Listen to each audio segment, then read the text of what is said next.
이제 어제 본문에 의해서 이제 그날에 회개하고 돌아오는 그날에라고 하는 그런 말씀 속에 이어지는 그런 내용입니다.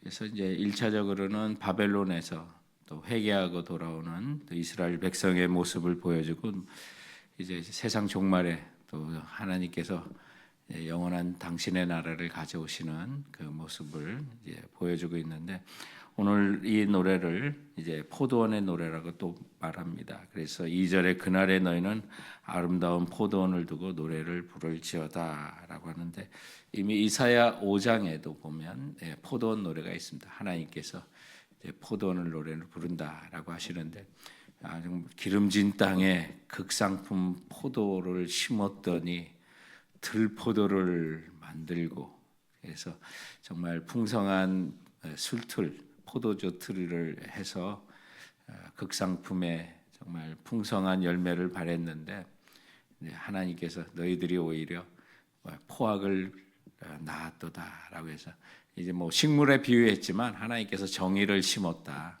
하나님의 백성으로 그 땅 가운데 하나님과 사귀면서 하나님의 백성은 어떻게 살아야 되는지, 또 그 모습을 세계 또 만방에 보여주도록 하나님께서 유대인들을 선택하셔서 또 그것을 보여주도록 했는데, 그래서 하나님의 뜻과 말씀에 순종해서 하나님의 정의를 세상에 보여주려고 했는데, 들이 오히려 포악을 심었고 이런 죄악을 낳았다라고 하는 이제 노래를 부르셨던 슬픔의 노래가 나왔는데, 오늘은 이제 반대로 회개하고 돌아온 또 마지막에 구원받는 그 백성의 모습을 노래한다고 볼 수가 있겠습니다. 그래서 이사야 5장의 말씀과 또 이사야 27장의 말씀은 정반대의 모습을 노래하는 것입니다. 그래서 오늘 본문에도 보면 이 포도원의 포도원지기는 하나님이시라고 말씀을 3절에 하고 있습니다. 나 여호와는 포도원지기가 됨이며라고 말씀하셔서, 전능하신 창조자 하나님, 또 사랑과 자비가 풍성하신 하나님, 언제나 신실하신 하나님께서 포도원을 가꾸시기에 이 포도원은 잘 관리되고 또 포도나무들이 잘 가꾸어져서 야곱의 뿌리가 박히고 우물 틔우고 또 꽃을 피워서 풍성한 결실을 맺는 모습을 3절부터 6절에 말씀하고 있습니다. 그래서 다시 회복된 이스라엘을 돌보시는 하나님의 축복을 노래하는 그런 내용이 오늘 본문이라고 할 수 있죠. 오늘 4절에 나오는 찔레와 가시는 이스라엘을 대적을 가르치는 표현입니다. 아스로와 바벨론처럼 또 이스라엘, 유다를 괴롭혔던 나라들을 떠오르게 하는데요. 그러나 더 나아가 우리 그리스도인들을 무너뜨리려고 했던 사탄과 사탄의 계략을 의미하는 표현이기도 합니다. 그리고 이제 27장 1절에 니오야단, 뱀, 이렇게 하나님께서 깨부시는 마지막 그 사탄을 진멸하시는 그런 모습이 나오는데, 이어지는 그런 말씀이 되는 것이죠.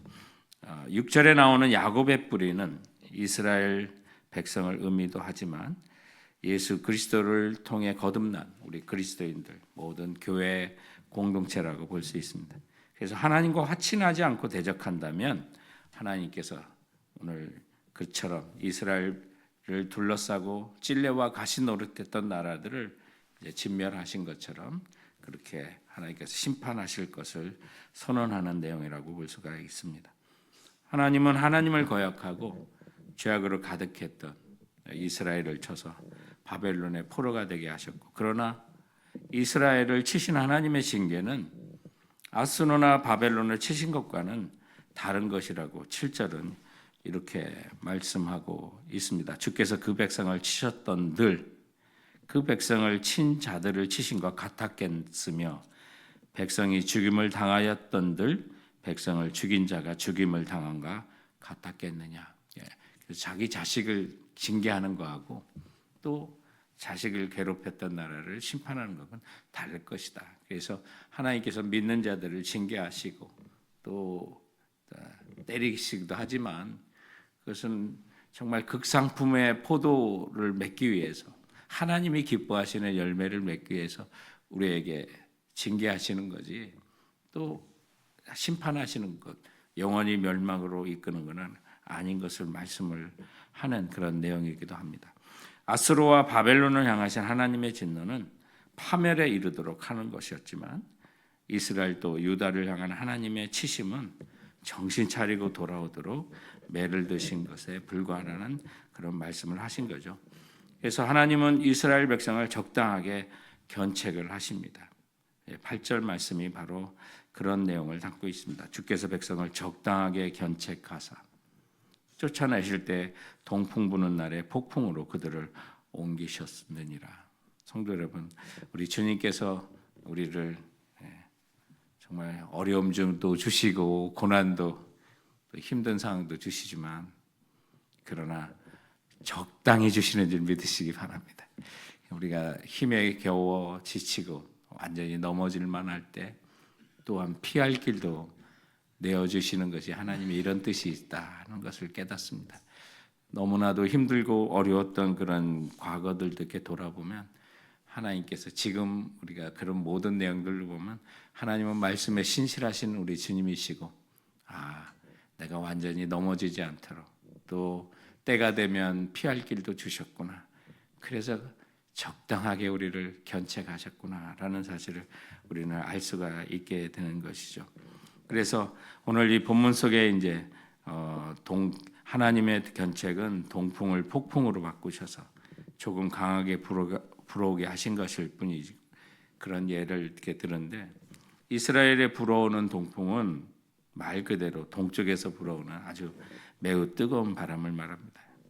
이것은 이스라엘 또 동쪽에 있는 아스르나 바벨론을 통해서 이스라엘을 치시고 견책하신 것을 의미하기도 하는 것입니다.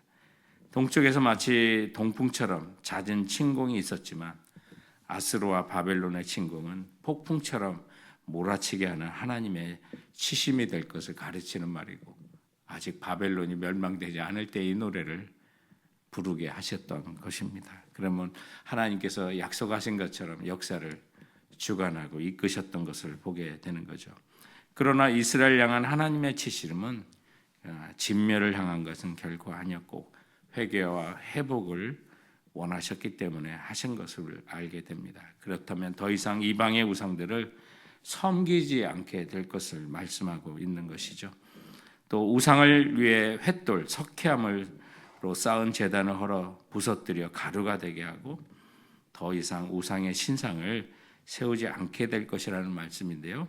9절 말씀에 보시면 이렇게 말합니다. 야곱의 불의가 속함을 얻으며 그의 죄 없이 함을 받은 결과는 이로 말미암나니 곧 그가 제단의 모든 돌을 부서진 횃돌 같게 하며 아세라와 태양상이 다시 서지 못하게 함에 있느니라.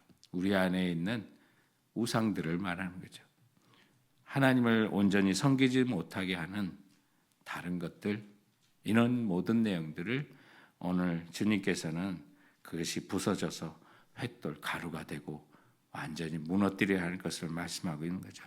예수를 사랑하고 또 주님을 믿는다 하지만 두 주인을 섬길 때가 얼마나 문득문득 많이 있습니까? 그러나 하나님께서 오늘 이런 노래를 부르고 나가는 또 우리 모두에게 주님께서는 우리 마음속에 또 우리 일상 속에 있는 그런 우상들까지도 모두 부서지고 가루가 돼서 무너뜨릴 것을 말씀하고 있는 그런 이 언약이라고 볼 수가 있습니다. 이렇게 우리가 우상을 섬기는 것, 또 이런 많은 내용들을 보면 하나님께서 우리가 하나님을 깊이 알지 못하기 때문에 지각이 없기 때문에 그런 일이 있게 되는 거죠. 우리가 하나님을 알 때 힘써 하려고 하신 말씀 있지 않습니까? 11절에 보면 가지가 마르면 꺾이나니 여인들이 와서 그것을 불사를 것이라. 백성이 지각이 없으므로 그들을 지으신 이가 불쌍히 여기지 아니하시며 그들을 조성하신 이가 은혜를 베풀지 아니하시리라. 여러분, 우리가 하나님을 알 때 더 힘써 알아야 됩니다. 그리고 하나님의 뜻을 알고요. 그 무지로 인해서 무너지게 되는 것이죠. 일상적으로 또 일시적으로 우리가 섬기고 하나님에 대적하는 어떤 우상들을 보면 묘한 또 끌리는 것이 있지만 영원한 것은 없습니다. 이제 어제 이사야 26장에 그런 심판의 모습들이 보여지고 또 하나님께서 온전히 회복하는 백성의 모습을 보여주지 않았습니까? 그 회복하시고 하나님 나라가 이루어지는 그 나라는 영원한 나라가 될 것입니다. 일시적인 유혹에 넘어져 영원한 나라를 버리지 않는 그런 지혜로운 성도가 되기를 바라시는 거죠. 그래서 지각이 없어 무너진다는 그런 말씀을 하나님께서는 하시고 있는 것입니다. 그래서 하나님을 온전히 믿고 따르는 백성은 하나님께서 일일이 거두실 것이고 극상품의 포도를 거두는 것처럼 하나님의 나라에서 하나님을 온전히 경배하게 될 것이라고 말씀하고 있습니다. 12절에서 창이라는 하수에서부터 애굽 시내까지라는 말씀은 유프라테스 강에서부터 또는 나일강까지를 의미하는 그런 표현인데 당시 세계의 전체를 말하는 내용이라고 할 수 있습니다. 이어지는 어떤 말씀을 보면 이집트 또 아시리아, 시리아 이 모든 나라들이 이스라엘을 거쳐 왕래하는 그런 모습을 보여주지 않았습니까?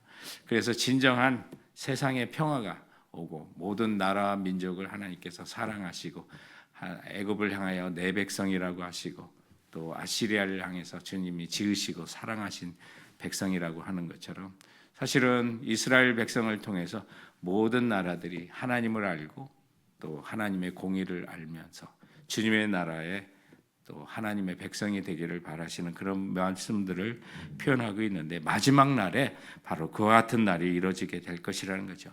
온 세계에서 예수 그리스도로 말미암아 구원받은 하나님의 자녀들이 돌아와서 하나님 나라에서 하나님을 경배하게 될 그 모습을 보여주는 말씀이라고 볼 수가 있습니다. 그래서 12절에 13절, 12절부터 13절이 바로 그런 나라를 보여주고 그 날을 우리에게 알려주고 있는 것입니다. 너희 이스라엘 자손들아 그날에 여호와께서 창이라는 하수에서부터 애굽 시내까지 과실을 떠는 것 같이 너희를 하나하나 모으시리라. 그날에 큰 나팔을 불리니 아수르 땅에서 멸망하는 자들과 애굽 땅에서 쫓겨난 자들이 돌아와서 예루살렘 성산에서 여호와께 예배하리라. 유프라테스 강에서부터 나일강까지 흩어져 있는 당시 세계에서 전체라고 볼 수 있는 그 땅의 백성들을 하나님께서 모으시고 또 성산에서 하나님을 찬송하게 하는 것처럼 세상에 주님 오시는 그날에 나라의 열방 백성 방언에서 주님의 주께서 모으시고 또 그 백성들을 구원하실 것을 말씀하고 있는 것입니다. 그러므로 오늘을 살아가면서 또 여전히 우리 안에 있는 우상들을 타파하고 하나님을 알되 더 힘쓰고 그 안에서 우리가 완성되지 않은 그런 우리의 모습들을 바라보고 주님께서 바라시는 모습처럼 정말 거룩하고 흠이 없고 책망할 것이 없는 자로 주님 앞에 완전한 자로 나가도록 우리가 다시 한번 우리 믿음을 굳게 하고 또 하나님의 백성으로 온전하게 살아 주님 바라시는 극상품의 포도를 우리 삶의 열매로 주님께 올려드릴 수 있는 우리 성도들이 되시길 주님의 이름으로 축원드립니다. 오늘 이 말씀